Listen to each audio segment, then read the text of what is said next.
Hello and good afternoon. Welcome to the TCR Dialogues. Today we have with us the president of Allen University, Dr. Ernest McNealy, and I am Brandon Davis, your host for this conversation. I want to welcome and invite all of our viewers to comment in the section with your local church, with your Episcopal district, and also with your questions. Dr. McNealy, it's a pleasure to see you, and I'm glad to be here with you today. Well, thank you for having me. Absolutely. So we won't belabor the moment. I'm going to get right into our dialogue, and I'm going to ask you our first question, and it's simply about you. Dr. McNealy, how are you, and how are your family doing? And since we've been in this pandemic, can you tell us what kind of a year has it been for Allen University? Well, certainly we're doing fine, my family and I. And I think a great deal of that may have to do with having a purpose to focus on. Certainly the trauma that's worldwide is something that we're very much aware of and sensitive to, but we have important work to do for our constituency, and we focus largely on that. And certainly at the university, we were fortunate to have a great deal of planning with a wide cross-section of our campus. And so we've been able to continue to serve our mission, notwithstanding the difficulty of the moment. Understandable. Dr. McNealy, what is the current enrollment and what is the level of diversity at Allen University? Our official enrollment, 710 students. The diversity of the student body is probably about 98% African American. Now, I remember when I was a student at Allen University, there was a large portion of the student body that came from different parts of the continent of Africa. Do we still have that influx of students coming in? We do not. We have a few, but the large numbers are no longer enrolling. We have expanded our geographic reach, however, in terms of other states and other regions of the country. So now I've been trying to keep up with Allen University, and I've been receiving the emails and all of the newsletters and the good news that is taking place at Allen University. Talk to me about the new and revised degree programs and some of the new initiatives happening at the university.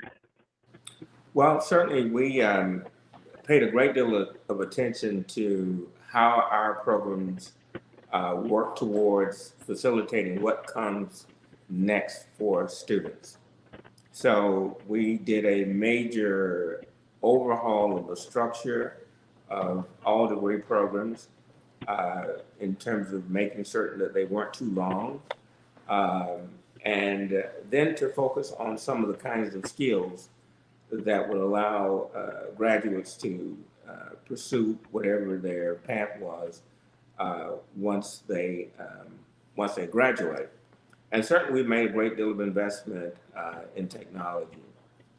Almost from the very outset, we concentrated on getting faculty fully involved, engaged, and capable of doing really creative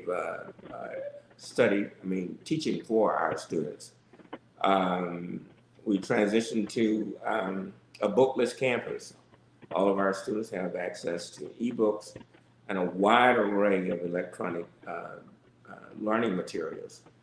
And in doing that, we were quite intentional about making certain that access was available via cell phones, rather than having to have a desktop or a laptop to access that work. And so we have added a number of programs, but that has not been our focus.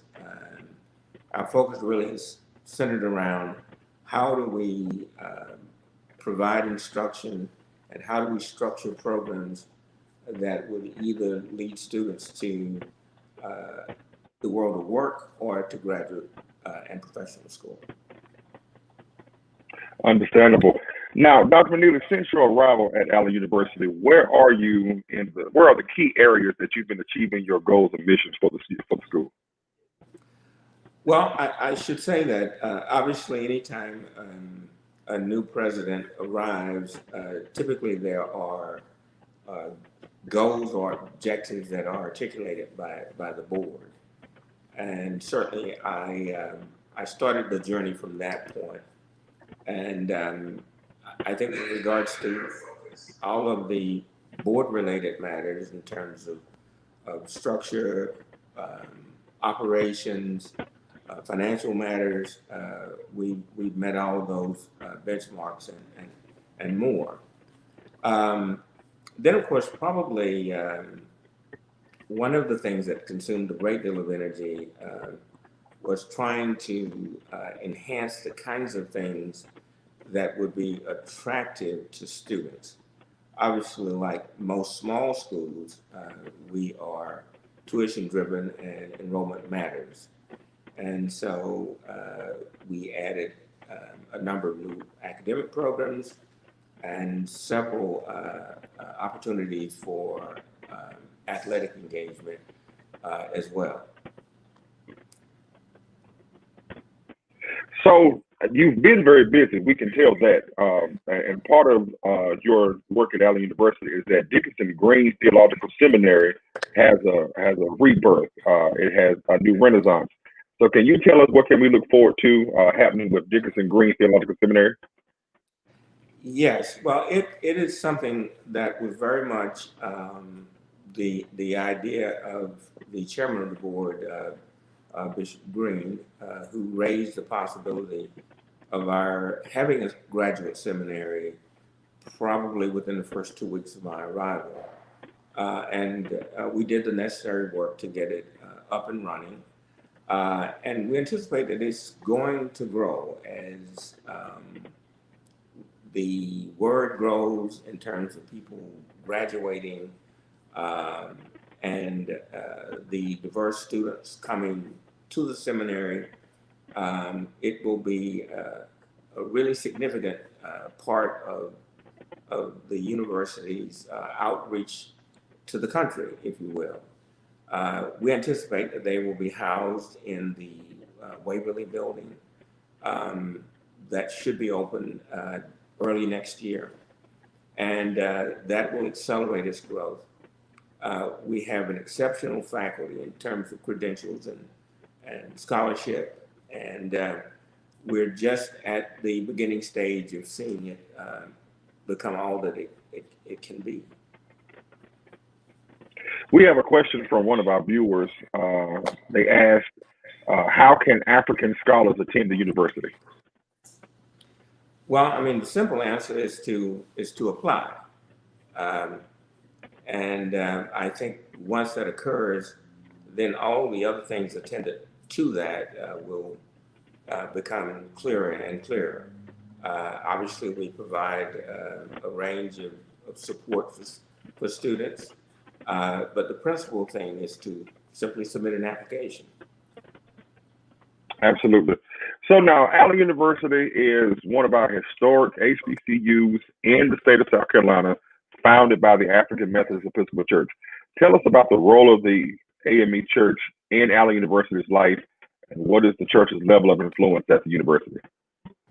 Well, of course, by charter, the chairman of the board of the university is the presiding prelate of the state of South Carolina.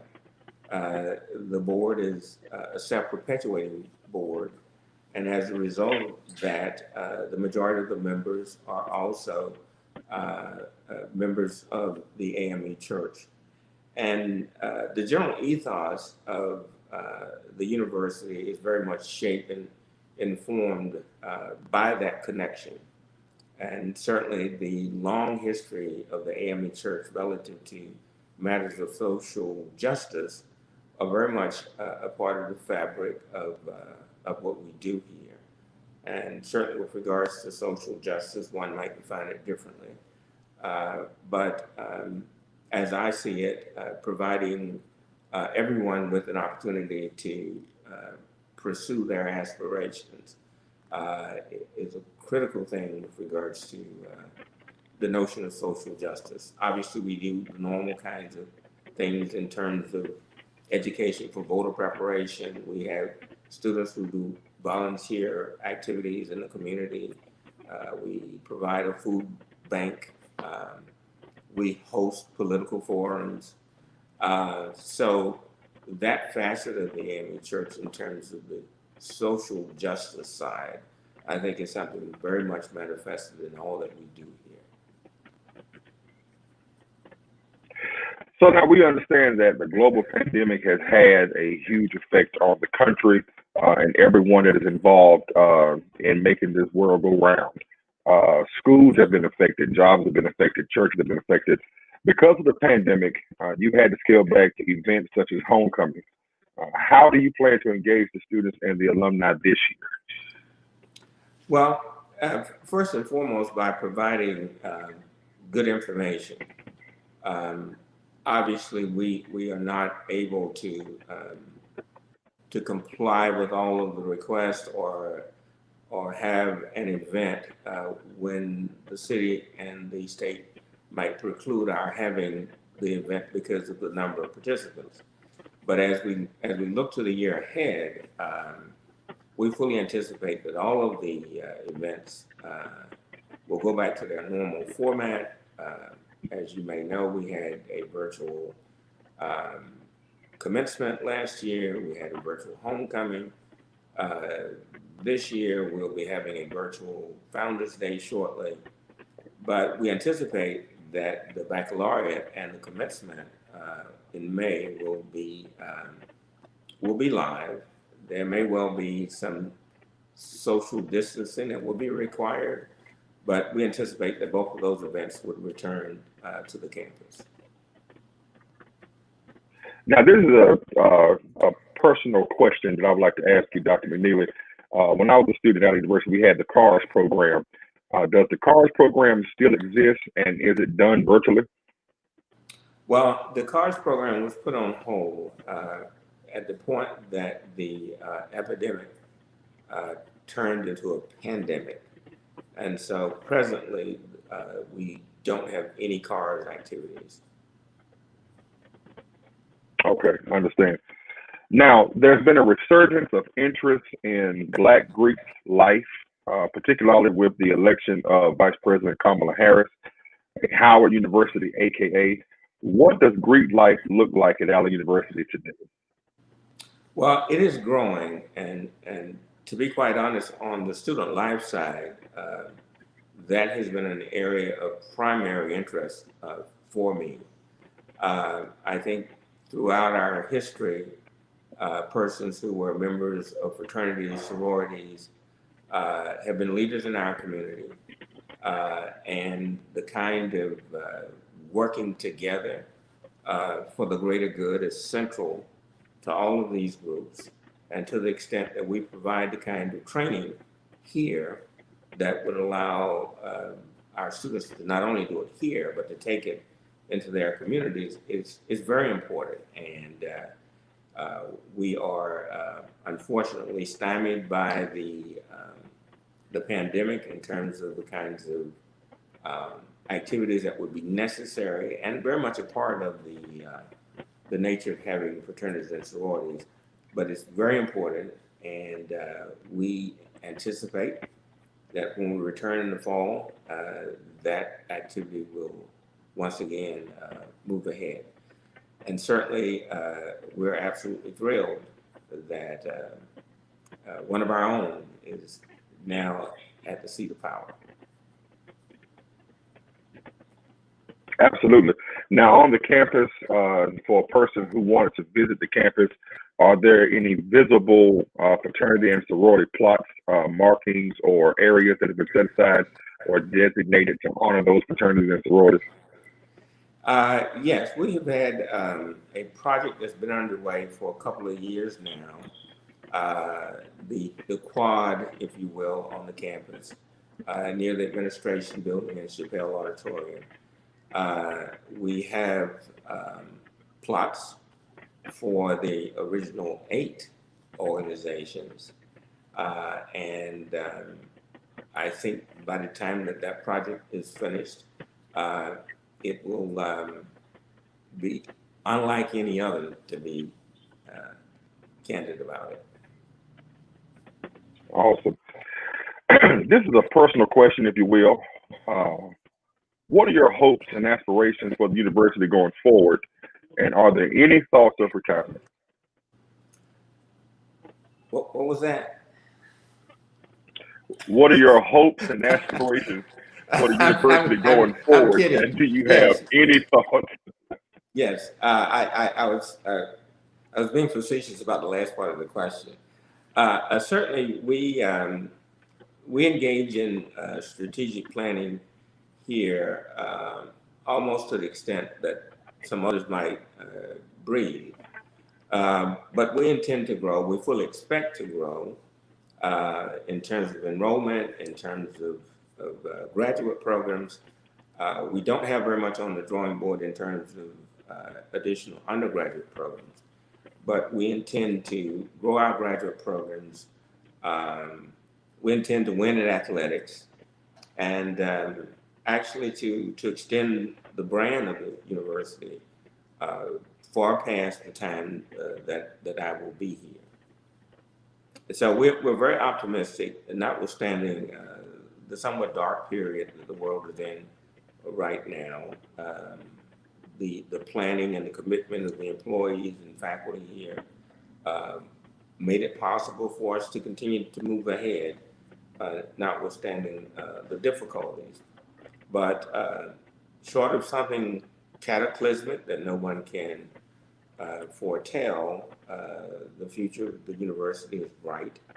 And we, again, anticipate that we'll continue to grow and get stronger in every regard.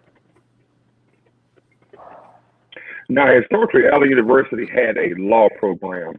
Will that program be coming back into existence at Allen University? Now, we will wait for my great-grandson to bring that back. We do anticipate actually offering a doctorate here in the not too distant future. That work is presently underway, but with regards to moving in that direction, that would not be something that we would look to do. Understandable. Now, Dr. McNealy, can you tell us in a statement for all of our persons listening in today, who is Allen University and why should students choose Allen? Well, I mean, obviously the easy thing to say is that everyone should come to Allen to study and to work because I'm here and I welcome you. But we have an exceptional faculty, to be serious about it. We provide a very high level of attention for students. We are doing exceptional things in the use of technology. And probably most importantly, each student is a real person here.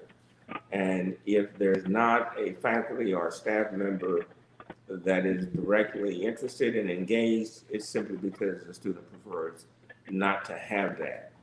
And so there are a lot of aspirations that young people have that may be informed or not informed. But the critical thing about this university is that should a student decide to come here, we're very confident that we can assist them in being all that they can imagine. Yes, sir. Dr. McNealy, I want to personally thank you as well as the Christian Recorder for this opportunity to share this platform with you and to be able to dialogue with you about my beloved alma mater. I am a 2007 graduate of Allen University, and so it is always a pleasure to do anything with and for Allen University. And so I want to thank you again for taking time out of your busy schedule and being with the Christian Recorder and having this dialogue with us today. Well, thank you so much for having me. At this time, I want to encourage you to stay tuned for more dialogues coming next month, February, as we celebrate Black History Month. We also want to encourage you to support the Christian Recorder by buying a subscription. The subscriptions are $36 a year, and you can do so by visiting www.thechristianrecorder.com. And we also want you to support the AME Church Publishing House for your church, school, and worship needs. And you can do so by visiting www.amecpublishing.com. The Lenten Devotional, which is published by the Christian Education Department, is also available, and you can find that at www.ameced.com. Our sponsors for today are Sanders for Bishop 2021 and Beeman for Bishop 2021. I want to thank Dr. McNealy for taking this time out of his schedule for being with us today. We certainly appreciate him serving as the president of Allen University and all of the work that he does for our school. And we really appreciate you giving us a personal insight into what Allen University is and what she's doing today. Okay. Again, my name is Brandon Davis, and this has been the Christian Recorder Dialogues. Thank you for tuning in.